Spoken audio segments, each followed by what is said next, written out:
xilligii jaahiliyada carabtu waxay dhihi jireen ragga carabta ugu aqliga iyo dhagarta badan waa afar. waa Mucaawiya bin Abi Sufyaan, Ziyaad bin Abiih, Muqiira bin Shucba iyo Camar bin Caas. laakiin afartooda waxa ugu sii aqli badnaa uguna xeelad badnaa Camar. waa nin gaaban oo indho waaweyn, hadalkiisana uu sixir yahay. waa diblomaasi awood u leh inuu dhagaxa uu ka dhaadhiciyo inuu biyo noqdo. waa ninkii Quraysh ay u dirtay boqortooyadii Xabashida si uu u soo gacan geliyo muslimiintii qaxootiga ahayd. waa ninka Cumar bin Khadaab marka uu arko qof caqli xumo samaynaya uu dhihi jiray subxaanallah, allaha abuuray ninkan iyo Camar bin Caas waa hal alle. maanta waxaynu baran doonnaa sida ninkii ugu khatarta badnaa ee islaamka la dagaalama uu u noqday ninkii hadiyad ahaan u siiyey islaamka qaarad dhan. soo dhowaada saaxiibayaal, aniga waxaan ahay Abshir Casaawe, halkanna waa Casaawe Media. maanta waxaan idinla wadaagi doonaa qisada Camar bin Caas. intaanu muuqaalka sii gudagelin, haddii aad nagu cusub tahay nagu soo biir oo subscribe saar channelka. haddii aad hore noogu xirnaydna muuqaalka leegdhe oo na sii shargare. xilligii Makka markii muslimiinta ay u soo hijroodeen dhulka Xabashida, Quraysh way walwashay, waxayna dooratay ninkeeda ugu hadalka macaan ee Camar bin Caas si ay Najaashi uga soo celiyaan muslimiinta.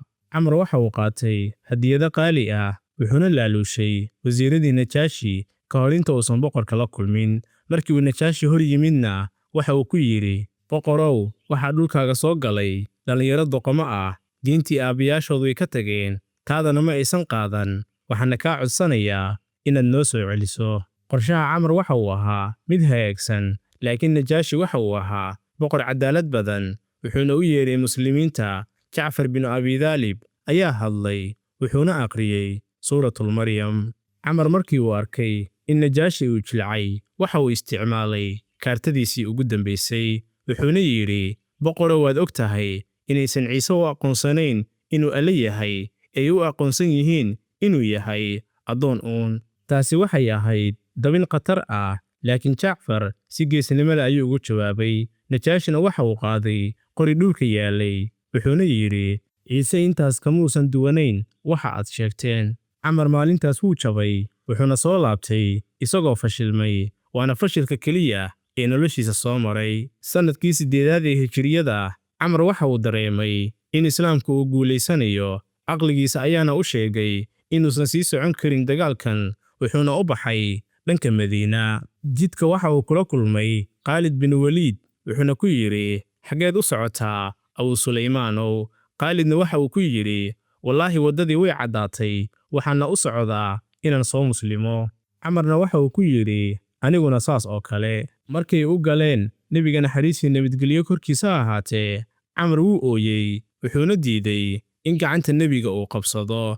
nebigana waxa uu ku yidhi, maxaa jira Camarow? Camarna waxa uu yidhi, yaa rasuulallah, shuruud baan wataa. shuruuddaasina waxay tahay in Allah uu ii dhaafo dembiyadeedii hore. nebiga naxariis iyo nabadgelyo korkiisa ahaatee wuu dhoola caddeeyey, wuxuuna yidhi, miyaadan ogeyn Camarow in islaamka uu tirtiro wixii ka horeeyey? maalintaas islaamku waxa uu helay 2 garab, Khaalid bin Waliid oo ah seeftii, iyo Camar oo ah aqligii. waxyar kadib, nebiga naxariis iyo nabadgelyo korkiisa ahaatee waxa uu Camar ka dhigay taliyaha ciidan loo diray Daatu Salaasil. ciidanka waxaa ku jiray rag waaweyn sida Abubakar iyo Cumar, laakiin Camar ayaa la amray. Camar waxa uu soo rogay go'aamo la yaab leh oo ciidanka ay dhibsadeen. go'aanka koowaad waxa uu ahaa inaan dab la shidi karin. habeenkii aad buu u qaboobaa, ragguna way dhexmoonayeen, laakiin Camar waxa uu diiday in dab la shido. Cumar bin Khadaab wuu carooday, laakiin Abubakar ayaa dejiyey. go'aanka labaadna waxa uu ahaa in cadowga aan la eryan karin. markii cadowgii ay jabeen, wuu diiday in la eryado. markii Madiine lagu laabtay, saxaabada ayaa u dacwooday nebiga naxariis iyo nabadgelyo korkiisa ahaatee. nebigana waxa uu weydiiyey Camar sababta uu u sameeyey sidaas. Camar waxa uu yidhi, yaa rasuulallah, dabka waxaan u diiday in cadowga uu ogaado tiradeenna oo ay nagu soo dhiiradaan, sababtoo ah waxaan ahayn kuwa yar.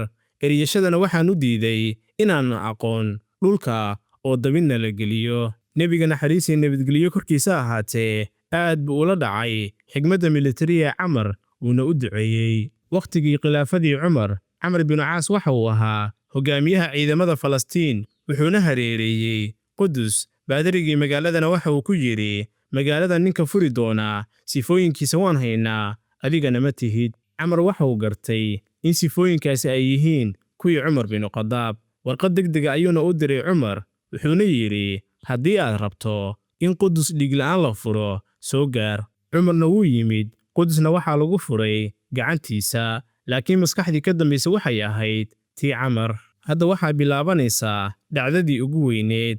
Camar waxa uu Cumar weydiistay oggolaansho ah inuu Masar aado, laakiin Cumar wuu ka wareegtay sababtoo ah Masar waa waddan weyn, ciidanka muslimiintana waxay ahaayeen kuwo yar. Ugu dambayntii, Cumar waxa uu siiyey 4,000 oo askari, laakiin warqad ayuu ka soo daba diray. Warqaddaasina waxay lahayd, haddii warqaddani ay ku soo gaarto adigoonan Masar gelin, soo laabo, haddii aad gashayna soco, Alle ayaa kula jira. Camar isagoo isticmaalaya aqligiisa waxa uu ogaa waxa warqadda ku qoran, maba uusan furin warqadda ilaa xuduudka Masar uu ka gudbay. Kadib ayuu furay warqaddii, wuxuuna yidhi, waana tan, dhulkii Masar baan joognaa, amarka amiirkana waa fulinaynaa. Camar waxa uu wajahay qalcadda Baabilyoon. Hogaamiyihii Masar ee Almuqawqis ayaa la yaabay carabtan. Camar wuxuu u diray Ubaada bin Saamit oo ahaa nin madow ah oo dheer, Muqawqisna uu ka naxay midabka Ubaada. Ubaadana waxa uu yidhi, ciidankayaga midka madow iyo midka cad way noo siman yihiin. Ereyadaas iyo cadaaladda muslimiinta ayaa sababtay in shacabka Masar ay soo dhoweeyaan muslimiinta kana hiiliyaan Roomaanka oo dulmin jiray. Sidaas ayuuna Camar ku noqday ninkii furtay magaalada Masar, wuxuuna dhisay magaalada Fustaad iyo masjidka caanka ah ee Jaamac Camr bin Caas oo ilaa iyo maanta taagan. Markii daacuunkii weynaa ee Camwaas uu Shaam ka dilaacay, kumanaan saxaaba ayaa ku dhintay oo ay ku jiraan Abu Cubayda iyo Mucaad. Camr bin Caas ayaana hoggaanka qabtay, wuxuuna adeegsaday caqligiisa, wuxuuna yidhi, dad yahow, daacuunka waa sida dabka oo kale, idinkuna waxaad tihiin xaabadii, haddii aad isku dhiggan tihiin wuu idin gubayaa, ee kala taga oo buuraha kala gala. Waa markii ugu horraysay taariikhda ee la sameeyo karantiil iyo kala fogaansho habaysan. Ciidankii buuraha ayay galeen, dadkiina way kala fogaadeen, daacuunkiina meeluu ku faafa ayuu waayey, uuna damay.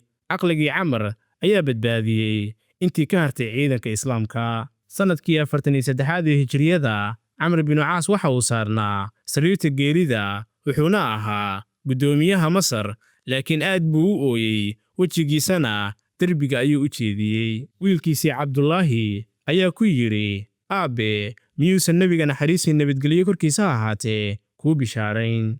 Camar wuu soo jeestay, wuxuuna yidhi, wiilkaygiiyow, noloshayda 3 marxaladood ayay soo martay. Mar waxaan necbaa nebiga, haddii aan heli lahaa waan dili lahaa, haddii aan markaas dhiman lahaana naarta ayaan geli lahaa. Marna waa muslimay, nebigana cid iga jecel ma jirin, haddii aan markaas dhiman lahaana jannada ayaan rajayn lahaa. Kadibna waxaan galay arrimo iyo siyaasad, sida fidnadii Cali iyo Mucaawiya, mana garanaya xaalkayga sida uu noqon doono. Camr bin Caas waxa uu ahaa nin aan caadi ahayn, wuxuuna ina baray in caqliga iyo cilmiga loo adeegsan karo in diinta lagu hormariyo. Maanta haddii aad maqasho aadaan laga eedaamayo Qaahira, Suudaan ama Liibiya, ajarkeeda waxaa iska leh Camr bin Caas. Allah ka raali noqdo Camr bin Caas. Fadlan daawade, haddii aad ka heshay qisadan quruxda badan, fikirka ku aadan qisadan noogu reeb qaybta kommentiga.